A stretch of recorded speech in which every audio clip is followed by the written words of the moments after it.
अच्छा जी, आपसे मैंने कहा था reading and writing both are integrated, और एक एजुकेशनिस्ट है जस्टॉल्ट, साइकोलॉजिस्ट है बेसिकली। उसका कहना ये है कि बैकग्राउंड नॉलेज के बगैर कॉमन सेंस की बात भी है कि तुम्हारी एबिलिटीज में इजाफा नहीं होगा। नॉलेज बढ़ता जाएगा, उसी नॉलेज को मैनिपुलेट करेंगे, दोबारा से यूज करेंगे। इंसान कोई भी चीज इन्वेंट नहीं करता, डिस्कवर करते हैं हम लोग। डिस्कवरीज क्या हैं कि पहले से चीज मौजूद होती है, तो उसको फिर हम लोग एक्चुअली यूज करते हैं, उसको डिस्कवर कर लेते हैं। इन्वेंशन भी समझ लें, लेकिन क्रिएशन नहीं होती। क्रिएशन जो सी है ना, वो अल्लाह ताला की सिफत है। तो क्रिएशन क्रिएटिविटी नहीं होती। होता ही है कि एग्जिस्टिंग बॉडी ऑफ नॉलेज को यूज करते हुए वी मेक समथिंग न्यू। और बॉडी ऑफ नॉलेज जो सा वो आपका बढ़ता जाएगा, आपकी अंडरस्टैंडिंग बढ़ती जाएगी, आपका विजन बढ़ता जाएगा, परसेप्शन बढ़ती जाएगी। नॉलेज जो है वो डिफरेंट ब्लॉक्स की, यानी इंफॉर्मेशन ब्लॉक्स की सूरत में आपके माइंड में स्टोर होता रहता है, और उसकी को फिर आप री यूज करते हैं। कोई भी ऐसा वर्ड जो मैं यूज करता हूँ लिखने में, बोलने में, तो वो ऐसा नहीं है कि मैंने खुद से कोई इन्वेंट किया।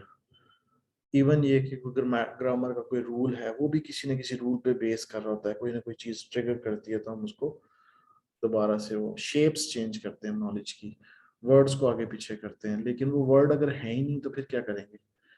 अगर आपको एक चीज का पता ही नहीं है, ग्रामर के एक रूल का ही नहीं पता, तो आप क्या करेंगे? अगर किसी टॉपिक के बारे में आपको इन्फॉर्मेशन ही नहीं है तो फिर आप उस पर लिखेंगे कैसे? इसी तरीके से किसी टॉपिक के बारे में आपको इन्फॉर्मेशन ही नहीं है तो फिर आप उसको किस तरह डिसाइफर करेंगे इन्फॉर्मेशन को?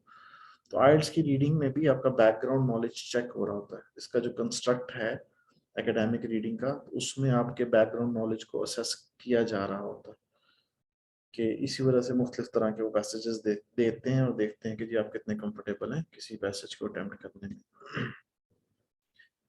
चलें जी, स्टार्ट करते हैं सेशन को। कहते हैं one of the first great intellectual feats, feat कल मैं बता रहा था, FEATS, इसका लिख लें जी, मतलब है करतब। of a young child is learning how to talk, closely followed by learning how to count। तो एक जो इंसानी यहाँ पे 26 क्वेश्चन है, 27 टू ऑनवर्ड आगे होंगे जी। इंसान की जो सी एक बेसिकली एक कर्तव्य है, एक इंटेलेक्चुअल फीट है, वो ये है कि बात कैसे करनी है। और उसी से मिलता जुलता है कि गिनना कैसे है। जो वर्ड्स है ना, जैसा आवर्स हैं, एज है हमारी, ये एब्स्ट्रैक्ट चीजें हैं।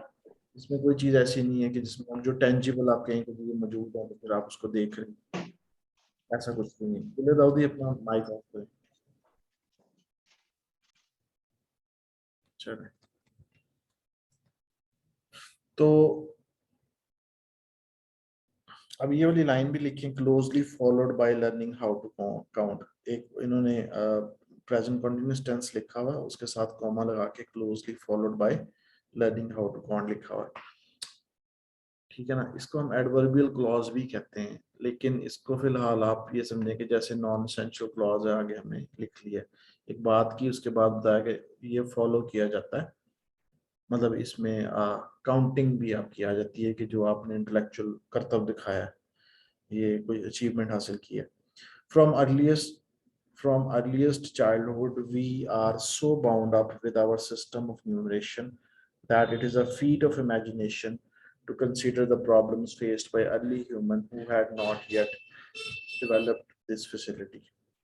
कहता है कि बचपन से हम बहुत ज्यादा बाउंड हैं अपनी गिनती के सिस्टम से, और ये एक इमेजिनेशन मतलब का एक बेसिकली अगेन उन्होंने वर्ड यूज किया, फीट, एक कर्तव्य है, एक मिरेकल है to consider problems faced by early. यानी अगर आप सोचें कि शुरू में लोग जो उनसे थे, जब गिनती नहीं हुआ करती थी, काउंटिंग नहीं होती थी, तो वो क्या करते थे? Who had not yet developed this facility, carefully consideration of our system of numeration leads to the conviction that। अगर हम ये भी लाइन लिखें जी आइल्स के लिए, जब राइटिंग कर रहे होते हैं, ये पूरा एज इट इज यूज कर सकते हैं। केयरफुल कंसिडरेशन ऑफ को education leads to the conviction that. comma, rather than being facility that comes natural to a person, rather than a dash, comma, it is one of the greatest remarkable achievement of human race. ये rather than वाला इसको आप in closing detail समझें, dependent ये इसको कहेंगे हम लोग। अच्छा जी, दैट के बाद rather than ये डिपेंडेंट क्लॉज है, उसके बाद फिर एक इंडिपेंडेंट क्लॉज है, ठीक है, वो कंजंक्शन आ गया, उससे पहले सिंपल टेंस है, प्रेजेंट इंडेफिनिट टेंस। वर्ड्स को इस तरह भी अंडरस्टैंड करें, सेंटेंसेस को ऐसे भी अंडरस्टैंड करें और देखें कि कौन सी चीज़ डिफरेंट लिखी हुई है। जैसे मैं वोकैबुलरी आप लोगों को पढ़ा रहा हूँ, इसी तरीके से एक और एक्टिविटी है, ये होनी चाहिए कि इनकी लाइंस अदा कर ली जाएं, जो अट्रैक्टिव लाइंस होती है ना, जैसे फेसिंग रिट्रीट वाली हमने कल एक लाइन देखी थी कल वाले पैसेज में, और यही लाइंस आपने पुट करनी है अपने ऐसे में, तो एकदम लगेगा जैसे आप कोई फॉरेनर है या आपकी कोई फॉरेन राइटिंग है। जब उस पर कंट्रोल आ जाएगा आपका, तो फिर तो आप बहुत ज़बरदस्त लिख लेंगे।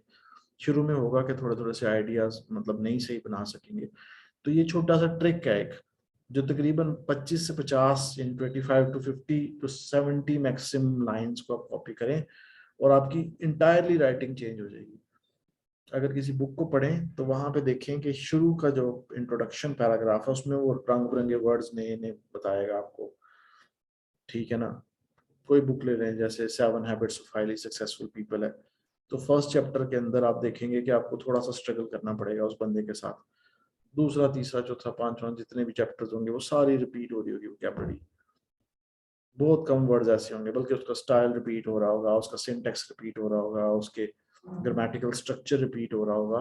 तो पहला चैप्टर ही होता है कि जिसमें, क्योंकि ह्यूमन माइंड इतनी वुसअत नहीं है, सिर्फ शेक्सपियर में मैंने देखा था कि वो तकरीबन एक पैराग्राफ में मुझे 50-50 वर्ड्स नए मिलते थे। लेकिन मॉडर्न इंग्लिश ऐसी नहीं है, आसान है। बस इसमें जो मतलब सेंटेंसेस इस तरह इंटरवूवन होते हैं या वर्ड्स को ऐसे आगे पीछे किया जाता है कि एक अच्छा एक्सप्रेशन बिल्डअप हो रहा है। हम वो नहीं करते तो हमारा एक ऑर्डिनरी स्टाइल लग रहा होता है बस।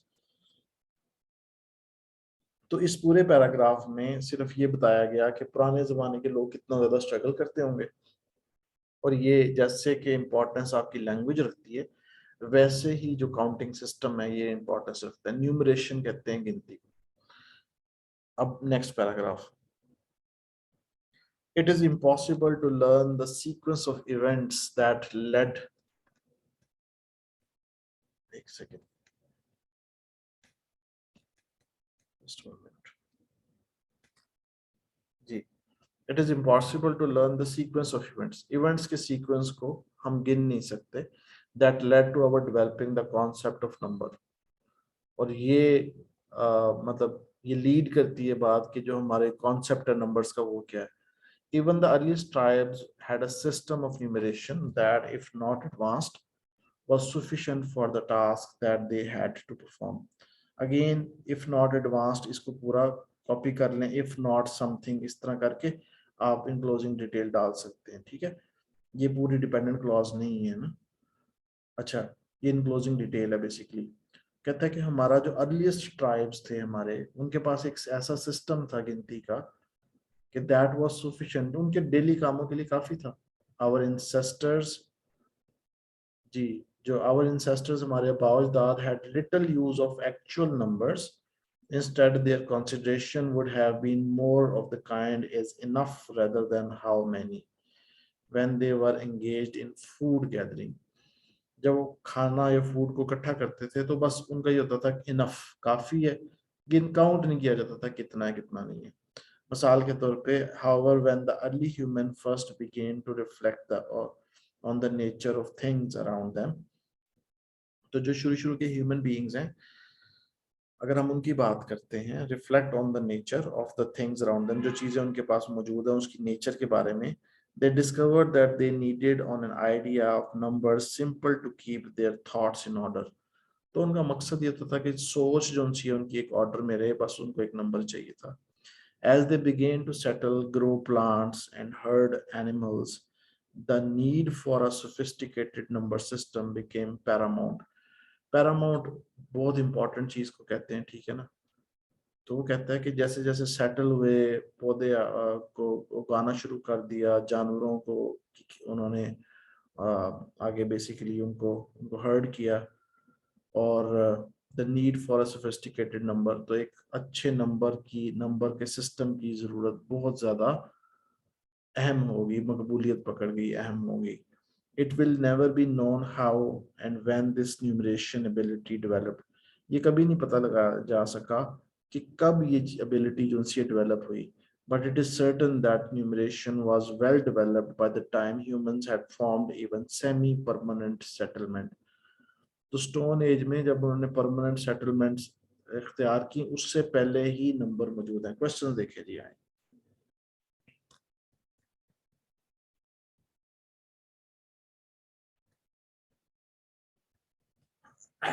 A developed system of numbering। अच्छा जी, सिविक नीचे वर्ड होता है शहरी। A developed system of numbering was necessary, किसके लिए था? अभी उन्होंने बात नहीं की कि पौधे उगाने जानवरों को करने के लिए, उसके लिए। Was necessary when people began farming, was necessary for the development of arithmetic, math को डेवलप करने के लिए। Persists in all societies, was used when the range of number words was restricted, can be traced back to early European languages, was a characteristic of early numeration systems। हाँ जी, क्या answer हो सकता है?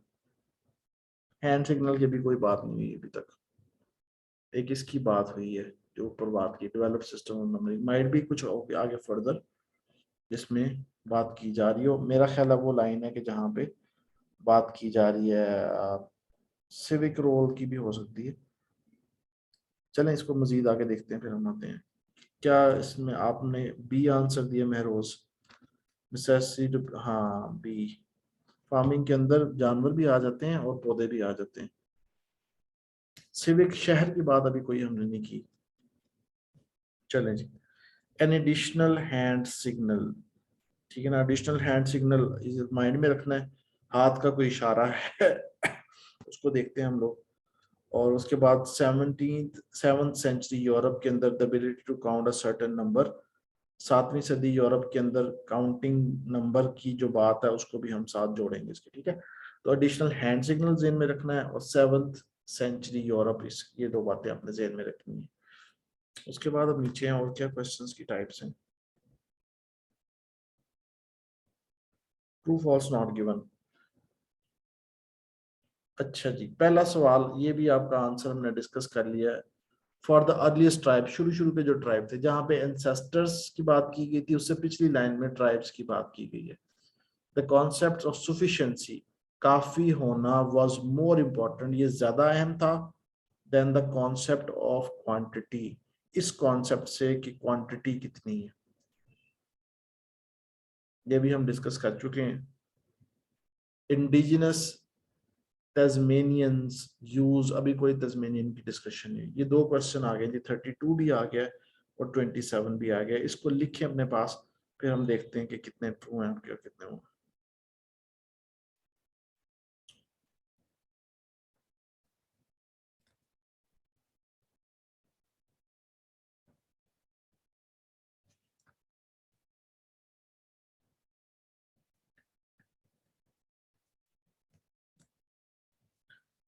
कहते हैं जी evidences of early stage arithmetic, अब arithmetic वाला क्वेश्चन आ गया, ठीक है जी। And numeration can be readily found, यानी कि ऐसे एविडेंसेस मिलते हैं कि शुरू शुरू में मैथ्स या अरिथमेटिक, गिनती वगैरह, न्यूमरेशन कैन बी, वो मौजूद हैं। The indigenous people of Tasmania, next question आ गया जी 32 के बाद वाला।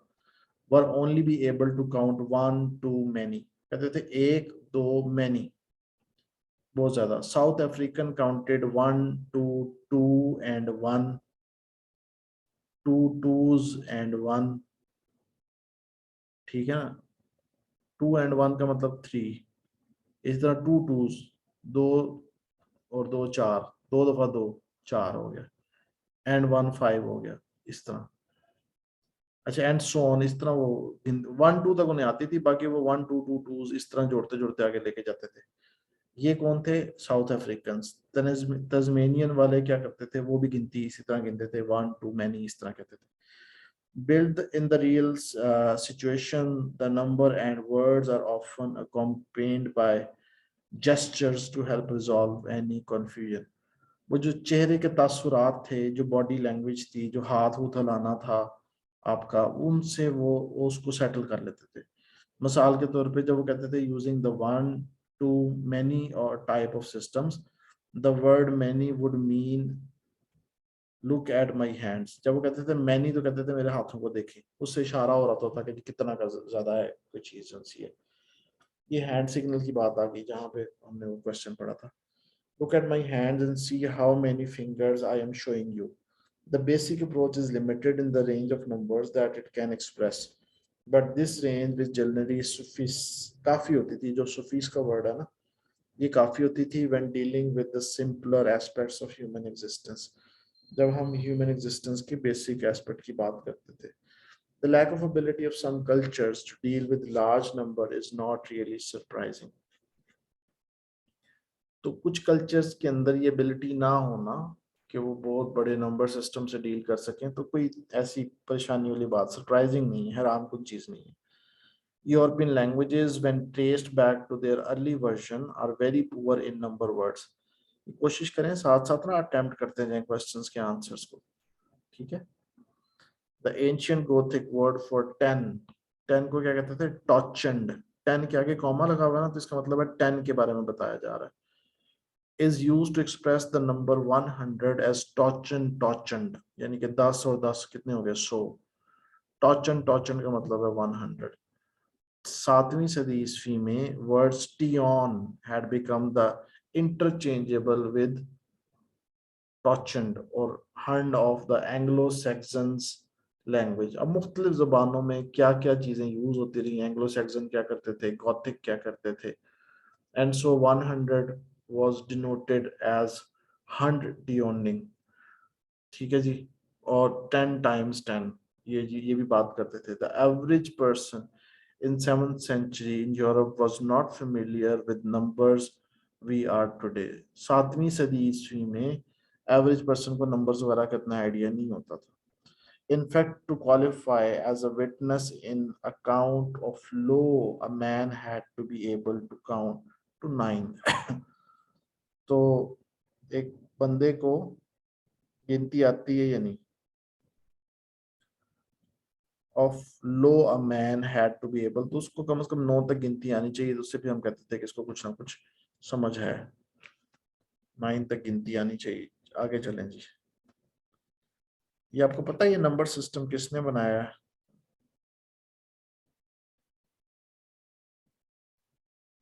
ये मिडल एजेस के अंदर वो कहते थे डार्क एजेस, और ये मुसलमानों ने ये नंबर्स बनाए हैं. जो अरेबिक अरिथमेटिक है ना, सबसे ज्यादा काम जो बेसिक मैथ्स के ऊपर हुआ है मुसलमानों ने किया हुआ है, ठीक है ना. और उस टाइम हम लोग तो मिडिल एजेस कहते हैं, वो लोग डार्क एजेस, उनकी डार्क एजेस थी, हमारी जैसे ये आजकल डार्क एजेस चल रही हैं. तो मुसलमानों ने ये बनाया था. और इससे पहले रोमन होते थे. अरेबिक वर्ड्स है ना 1 2 3 4, ये वही है जो इस वक्त हम यूज कर रहे हैं. अब रोमन है ना, वी आई लिखा हुआ 7 को, XI. अब ये XI या VII, इसको आप जरा इस्तेमाल करें, जरा इसको लिखें 380 लिखें तो आपको लग समझ जाएगी. इतना लंबा चौड़ा वर्ड्स बन जाएगा, समझ नहीं आएगी क्या लिखा हुआ है. तो ये 1 to 9 के जो फिगर्स थे, और उसके बाद ये आगे इन्होंने डेवलप किया और उसको आगे किया.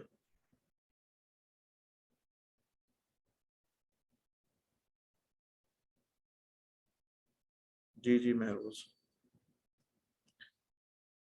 अच्छा, कहते हैं जी perhaps the most fundamental step in developing a sense of number is not the ability to count. वो गिनती का वो कहता है कि कोई ये ऐसी बात नहीं थी कि अगर आपको सेंस हो तो गिनती आपको आनी चाहिए, but rather to see that the number is really an abstract idea instead of a simple attachment to a group of particular object.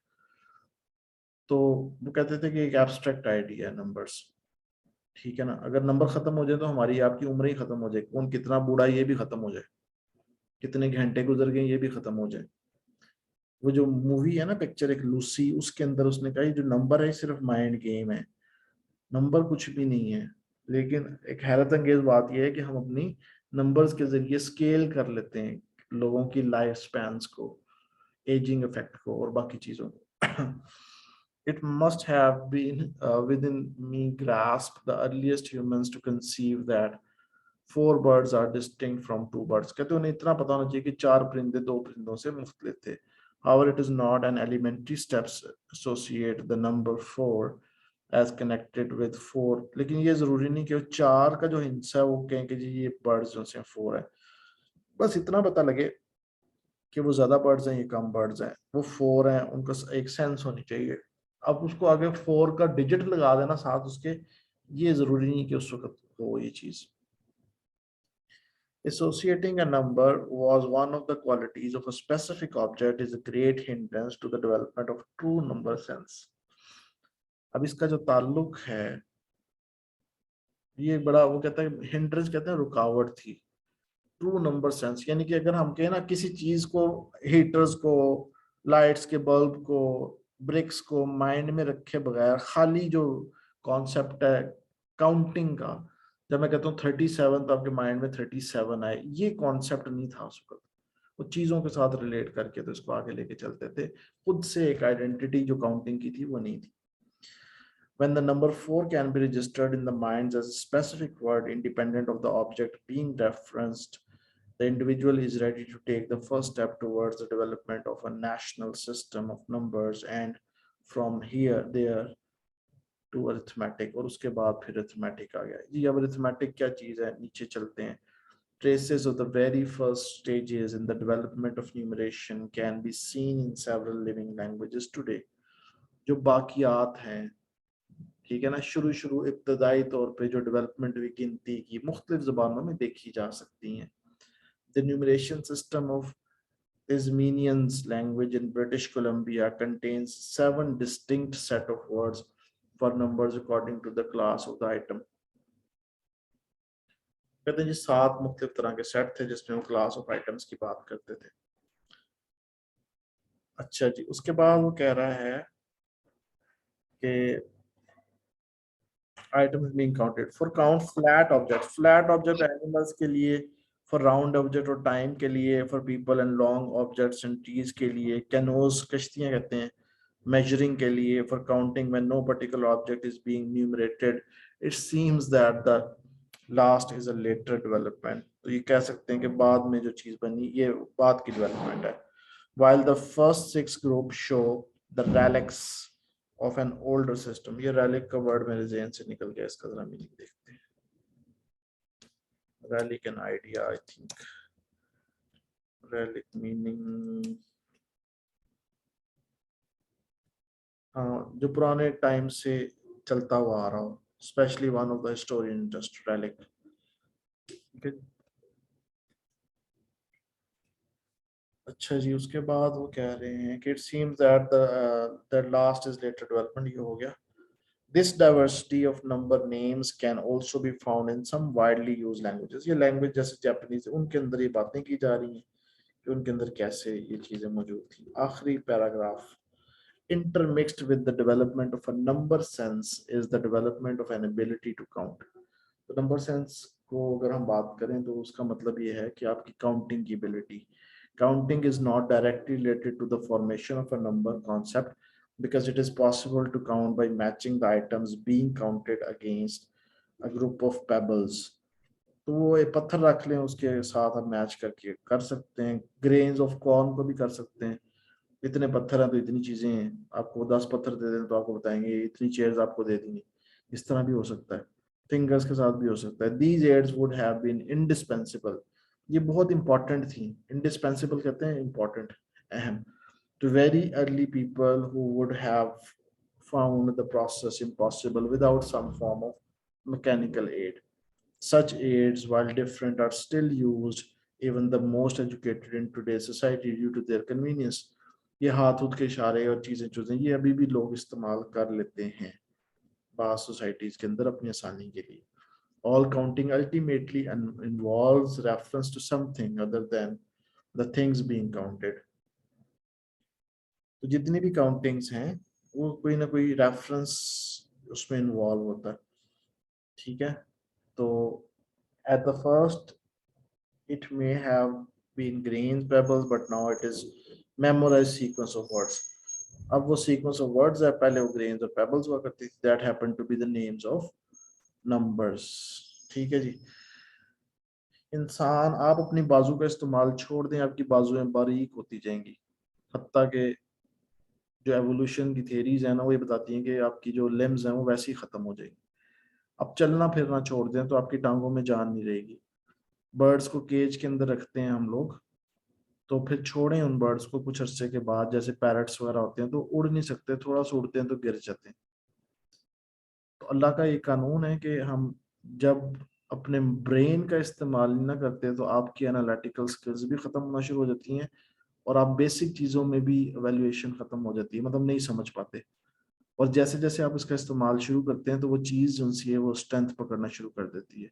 इसी तरह डिफरेंट फिजियोथेरापिस्ट वगैरह को किसी का एक्सीडेंट हो जाए तो उसको ज़बरदस्ती चलाते हैं, अगर वो ना चलाएं तो सारी ज़िंदगी के लिए बंदा बाहर हो जाए. ठीक है ना. इसी तरीके से, मतलब एक एग्जांपल की बात, तो ये ना आपने प्रैक्टिस करनी है. अभी आपके पास 20 मिनट्स हैं, इसको ज़रा अटेम्प्ट करें. 20 मिनट के बाद मैं आपको लिंक दोबारा सेंड करता हूँ, आपकी मार्किंग होती है और फर्दर कुछ डिस्कशन होगी. ज़रा ये 20 मिनट्स में इसको अटेम्प्ट करके मुझे अपना स्कोर बताइएगा कि आपका क्या है. पूरा मैंने आपको समझा दिया है, गौर से पढ़ें लाइंस को, माइंड यूज़ करें और इसको अटेम्प्ट करें.